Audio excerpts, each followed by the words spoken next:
Hello, everybody, and welcome to day 28 of Virtual English 2. My name is Paul Davidson, and today I'm going to teach you about body paragraphs. It's the next step in our exploration of what is essay.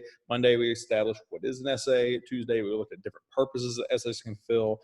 Wednesday and Thursday, we looked at introductions and conclusions. Today, we're going to be looking at the body of an essay.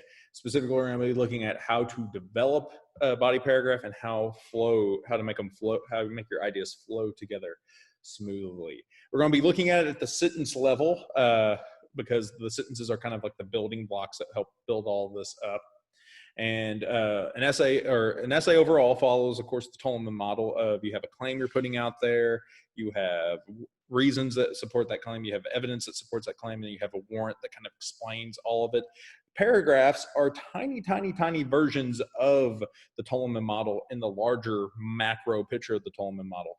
Each paragraph has a smaller claim that it's examining, has data that supports that claim, and a warrant that ties it all together. So that's what we're going to be exploring here. I'm going to first show you what for the virtual kids, I'm going to tell you what your homework is.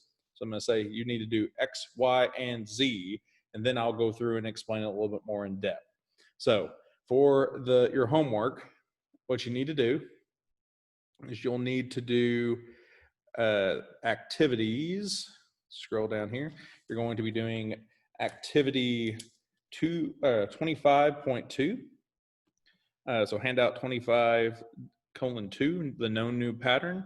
For each of the following examples, you're going to take which are taken from students' essays analyzing Beloved by Toni Morrison.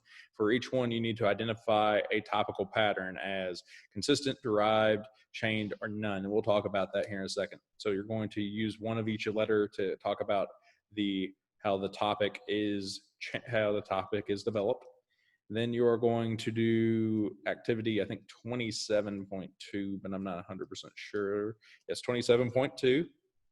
And in this one, you're going to tell me, so this is chaining. So in chaining, which you'll find out later, the comment becomes the next sentence's topic. And whenever you do that, you'll be doing one of these three things. One letter will be used more than once, all right? So you will use one of these letters more than once, and you will use every single one of your letters right here. Then you're going to be doing nominalization, 28.1. Nominalization, you're going to be doing 1 through 10 here. I'll explain that more once we get there. And then you're going to be doing 29.1 or :1, and the questions will be down here. Right here is the questions, of course. Piece of information for you, an FYI. Letter A deals with questions 1 and 2. Letter B deals with questions 3 and 4, and letter C deals with question 5. So letter A is 1, 2, B, 3, 4, C, 5. Okay? So let's start the whole lesson and go through it. But if you're one of those people who are, I don't need Mr. Davidson's stupid opinion, well, then go ahead and do the homework. All right, let's scroll up here. Whoop. So we're going to first focus on the sentence level. Now, some of you might have interacted with these ideas before as subjects and predicates. And that's what essentially a topic and a comment is the topic is the subject of a sentence, the comment is the predicate of the sentence, but we're going to use the terminology topic and comment to help wrap your heads around it a little bit more efficiently. So basically, how do sentences work? One way to think about the workings of a sentence is to compare it to a journey. At one point of the departure and one has a point of departure and it moves to a destination. The point of departure is important because it helps orient us. It helps us let us know where we're at. It lets us know what we're focusing on. And clearly the destination is important too. After all, this is where we're going to end up. We're going to call the sentence's point of departure its topic, or it's traditionally known as the subject. And the sentence destination, its comment, or the traditional nomenclature is predicate. The topic of the sentence is just the beginning of the sentence. It's how the sentence starts, and it's what the sentence is about. So the topic establishes, here's what I am talking about. The comment is what the writer has to say about the topic. Here's what I have to say about it. And here's some examples that you can kind of see. Each topic says, here's where we're at, and here's what we have to say about it. Here's what we're talking about. Here's what I have to say. Here's what I'm talking about. Here's what I have to say about it. So so you can read through those on the sample essay if you want, but a couple of key points I want us to look at is in writing, the basic building blocks of meaning are sentences and clauses. The communicative purpose of a piece of writing will strongly influence the expectations of the structure and the organization of the sentences. Appropriate choices of sentence topics and comments will reflect in the writing's purpose and will make the piece of writing seem coherent, organized, and complete. That's the big thing that we're trying to get across here. And if you use inappropriate choices for your topics and comments, so if you have these act in an inappropriate manner and one that doesn't really work well together, your writing seems like it doesn't flow or lacks argument, lacks focus, or is underdeveloped. Remember, we're learning about this so we can help with the development of your paragraphs and the flow of your essays, because your sentences should flow together. They should be related to one another, not disjointed. All right, let's move to this part. So once again, just a topic is the sentence or clause because of its initial position is both grammatically and thematically important. The comment is the part of the sentence or clause that follows the topic, is the place where the writer develops the message of the sentence or clause where the writer comments on the topic. So first part, this is what I'm talking about. Second part, this is what I have to say. You might notice that the comment most of the time starts at the verb or the adverb modifying the verb. The exception here is 6. Sentence 6 is actually made up of 2 clauses, which means that there are 2 subjects, Bingley and Jane, and 2 verbs, leaves and follows. I ended the topic at the end of the first clause. You also might notice that some topics are simple while others are complex. And so basically you're just looking at, here's what I have to say, here's what I'm talking about, here's what I have to say. Those are the 2 halves of a sentence. As long as you have that in your mind, you should be good. Let's move on to the known new contract. This is the more important thing that I'm wanting you to make sure you wrap your head around. So we're going to be working with the known new contract. The known new contract has to do with the organization of information. It simply states that in writing, we prefer to have information we know come before information that we don't. So the brain likes to be familiar with stuff and build on what it already knows. In other words, it is better most of the time to have known information as your topic and new information as your comment, as the second half of the sentence. Stuff they already know about, that's the first half. New information, second half. Fulfilling the known new contract is accomplished by using 3 basic methods. You can repeat the previous topic, so you have a consistent pattern is what that's called. You could do the derivation from the previous topic, a derived pattern, or the adoption of a previous comment, the chain pattern. Chain pattern is the big one and what we're going to focus on most of this lesson with, but you do need to know about these other 2, and they're not that hard to wrap your head around. So the first one is the repeated or the constant pattern. Repetition is probably the easiest strategy. A constant pattern, using repetition, you simply repeat directly or using a form of substitution some of the topic. So right here, Hamlet was the topic, cannot decide is the comment. You just repeat the topic again. He being Hamlet, is troubled. So you're saying the exact same topic over and over and over again. The second pattern is a little bit more nuanced. The second method of placing of known information on the topic is derived from the topic from the previous one. So basically what this one is you're taking a broader topic and getting more specific as you go deeper into the paragraph. So the beginning topic establishes the bigger overarching thing that you're talking about, and then you get more specific as we go. The examples they give in this pattern, the first topic would be the whole, like a squirrel, or general class of thing like a surfboard, and subsequent parts and subsequent topics would be like the parts of a squirrel, like the tail, the eyes, or so on, or specific examples of surfboards like high performance surfboards, longboards, and so on. Here's an example of what one would look like. All of the characters in the play are flawed. So we have all these characters in this play. That's what we're starting off with. The next topic picks one of those characters. Hamlet, for example, cannot decide to act. Probably the most difficult and most important pattern to master is the chained pattern. This strategy, you take the comment of the previous sentence and restate it as the topic. So basically, the second half of the previous sentence becomes the first half of the preceding sentence. So Hamlet cannot decide to act. His indecision is a symptom of the kingdom's corruption. So the second half of this question of this sentence right here becomes the first half of the next one. So cannot decide to act is indecision. From these 2 examples, we can see the information progress from the topic to the comment, or from the comment to the topic. or from topic to topic, or from comment to topic. But what if happens when we violate the new known contract? Sometimes it's okay, but often it leads to confusion. Here's an example. The kingdom of Denmark is being slowly corrupted. Claudius's influence only makes Hamlet delay even more. Although these two sentences seem somehow related, the second doesn't seem to follow from the first because neither the idea of the kingdom nor corruption is taken up. All right. Identifying what is known and what is new can be tricky. Sometimes a topic may take up some known information, but also add to it and introduce a little new information too. That's okay as readers, as long as there's a kernel of known information and not too much new information, the topic we can follow. All right, and we're going to just skip this part because it just talks about like using unclear pronouns like this or it.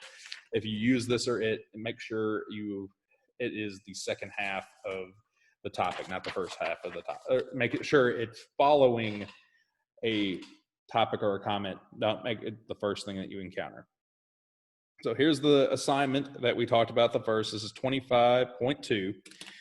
What you're going to do is identify each of these two pairs of sentences. Is it a constant, derived, or chained pattern, or no pattern for each one of these? All right, let's move on to the next one, which is chaining information. We're going to go a little bit more in depth with chaining information. We've looked at three basic topical patterns for organizing information and adhering to the new known contract: constant, derived, and chain. All three of these patterns are important, and you'll certainly use all three of these in academic writing. Of the three patterns, however, the chain pattern is probably the least intuitive. It also is very important, a very important pattern to control. If we introduce a lot of information in our comments, but never take up any of that information in our subsequent topics, we'll end up with an underdeveloped analysis. Consider the series of sentences from a student's essay. So right here, you're going to kind of see how your wheels would spin if you just continue to use a repetitive topic example. If you chain, however, it would help develop it. Hamlet could not decide to act. He overthinks everything. For example, he says in his soliloquy to be or not to be. Hamlet is trying to make up his mind if he wants to live or die. It's repetitive. You're stuck in a rut. You're not really going there. You're spinning your wheels. By maintaining a constant topic, the ideas of indecision and overthinking are not taken up and developed. A chained topic would be one possible way that the writer might develop an argument a little bit more. So here's an example of how that works. Hamlet cannot decide to act. His indecision is a symptom of the kingdom's corruption. So we are taking his indecision and we're pulling it forward. We're seeing where that would go.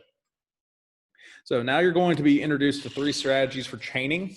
So these are different ways that you can chain. You have repetition, you have nominalization, and you have substitution. So real quick, just to kind of point out how it works. All three of these, you're taking something from the previous sentences, and that will be your new topic. So with repetition, you're straight up taking a word from the comment, and that becomes the next sentence's topic. The example we see here is weaknesses. They take weaknesses, and that's going to be how they start the next topic. Nominalization. Now, this is a little bit different, and you're going to have a little bit more practice in nominalization here in a second. Nominalization is a technical term that simply means taking a word that isn't a noun and making it into a noun. Often that can be done by adding a suffix like ion, ness, or ity. So verbs like communicate can be turned into communication. Adjectives like polite can be turned into politeness, and scarce can become scarcity. So using nominalization, and a verb or adjective from a comment can be turned into the noun of the next topic. So we have the example, Hamlet cannot decide to act. We turned decide into indecision, and that nominalizes it. It turns it into an actual noun. Now, I will say, this one, you straight up take a word from the previous comment, and that becomes part of your preceding topic. This one, you're taking a word and you're changing the word a little bit, but you can still see what word it was. When it comes to substitution, you're just straight up doing something completely different. To substitute, you can use a synonym for one of the key words in the comment, use a pronoun, or just summarize the main idea of the comment. And here's the example I give. Shakespeare pinpoints hesitation over rationalization as the source of Hamlet's ultimate ruin. Hamlet's pensiveness is the product of the diseased state of the kingdom. Pensiveness is a synonym, or is a word that means hesitation over rationalization. So that's that you are substituting those two words with just this one word right here. So that's doing whenever you substitute. So repetition, you should be able to see the word in the comment and use that word in your preceding topic. For nominalization, you take a word for the comment and turn it into a noun and make that be part of the topic. And substitution, you're completely starting with something new that actually means the same thing but does not contain any of the words. So right here, 27.2, you'll repeat one of these three letters, but you're just telling me what are they doing. So you have the comment, and then you have the topic, and you're going to tell me if it's repetition, nominalization, or substitution. All right. So you're looking at the comment, and you're looking at the preceding topic. Then we come down here. This is actually practicing nominalization, and it basically kind of tells you need to avoid possibly using it too much. And what I want you to do right here is you're going to make the following adjectives and verbs into nouns. So you'll turn resent, insignificant, conscious, illustrate, allude, and exist into nouns. Look over here on the side for information that will help you turn these into nouns. Then you're going to turn these into verbs. You're going to do that by chopping off the end of the word, the suffix. Sometimes you'll have to change the word a little bit at the end as well, but it mainly involves chopping off the very end and maybe changing a little bit on the end to change the following nouns into verbs. So these 6 you're turning into nouns. These 4 you're turning into verbs. And then to end it all off, you're going to create a topic for these comments, all right? So these second halves right here, you're going to create a topic for them. 1 and 2 go with A, 3 and 4 go with B, and 5 goes with C. So the first one, you're going to nominalize something up here to create a topic right here. And then the second one, you're going to substitute up here to create a topic right here. Then for B, you're going to nominalize one of these to create your topic, and then you're going to substitute this to create your topic, and then this last one you're just going to repeat something from over here. So you're going to pick a word from here, and you're going to use that to start that sentence. All right, so that's all I got for you today. Next week you'll start actually writing an essay. It will be a competitive essay for that VFW contest. I know that you are thrilled about that, but hey, if you write a good essay, it's a good chance to win good money, and it's not the worst topic in the world. All right, so that's all I got for you. Y'all have a good weekend. Don't do anything stupid so I can see y'all on Monday. Later. Toodles. Bye.